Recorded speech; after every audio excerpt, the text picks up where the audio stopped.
Buenas tardes, estimados amigos, compañeros. Mi nombre es Alejandro Medina, soy estudiante de Derecho de la Universidad Autónoma de Chiapas. En esta ocasión quisiera presentarles el tema de los tratados internacionales. Quisiera empezar por la definición de tratado internacional. La definición está descrita en la Convención de Viena de 1969 sobre el derecho de los tratados, en el cual describe los tratados como un acuerdo entre dos o más estados regidos por el derecho internacional. Es muy importante señalar que son los estados los que hacen los convenios, no son las organizaciones públicas internacionales, por ejemplo, la Cruz Roja o organizaciones sociales internacionales, sino que únicamente es en la definición de tratados internacionales de la Convención de Viena se menciona únicamente a los estados. Ahora, ¿cuál es el principal instrumento jurídico? Pues propiamente la misma Convención de Viena de Derechos sobre los Tratados de 1969 adoptó todas las prácticas que se habían venido de tiempos históricos y antecedentes de años pasados para ponerlos en esta convención y de esta manera darle formalidad o legalidad jurídica a los tratados internacionales. Entonces, es la Convención de Viena sobre Derechos de los Tratados el principal instrumento de práctica e interpretación de los tratados internacionales. Ahora bien, ¿quiénes pueden firmar los tratados internacionales? En términos generales, los tratados internacionales los firman los representantes de los estados, y en términos generales también la persona que tiene todos los poderes es el Ejecutivo. Aquí en México es el presidente de la República. Sin embargo, también pueden firmar los tratados las personas que representan un estado. Por ejemplo, serían los ministros, los secretarios, en algunas situaciones también las personas titulares diplomáticas. Pueden firmarse los estados siempre y cuando sean representantes del estado. En nuestro caso particular, en México, el que firma los tratados internacionales es el secretario de Relaciones Exteriores. Muy bien, ahora, ¿cuáles son los requisitos que deben cumplir los tratados?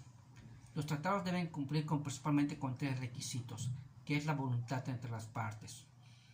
Es decir, que exista la buena fe de llevar a cabo el fin que fue diseñado el tratado. Para eso se acuerda la voluntad de las partes. Otro de los requisitos de validez es la firma.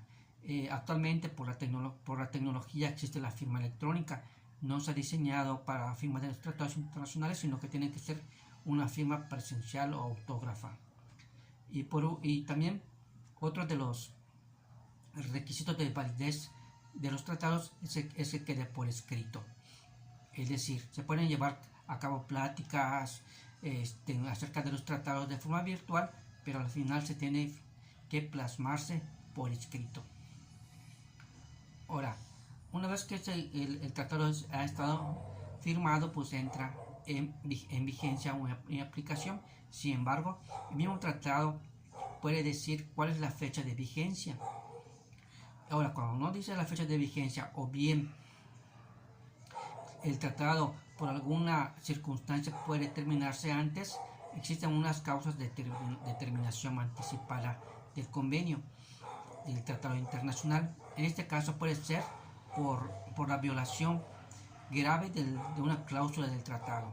Por ejemplo, si es un tratado de libre comercio y un país no permite la exportación o importación de cierto producto que está catalogado en el tratado, pues es una falta grave.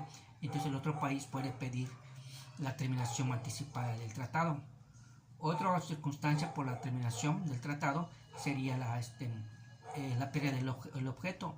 Por ejemplo, si dos países o más países acuerdan, por ejemplo, la protección de unos animales en periodo de extinción, en peligro de extinción, si ese animalito, por ejemplo, se extingue de forma natural y ya no existe, pues se ha perdido también el objeto del tratado.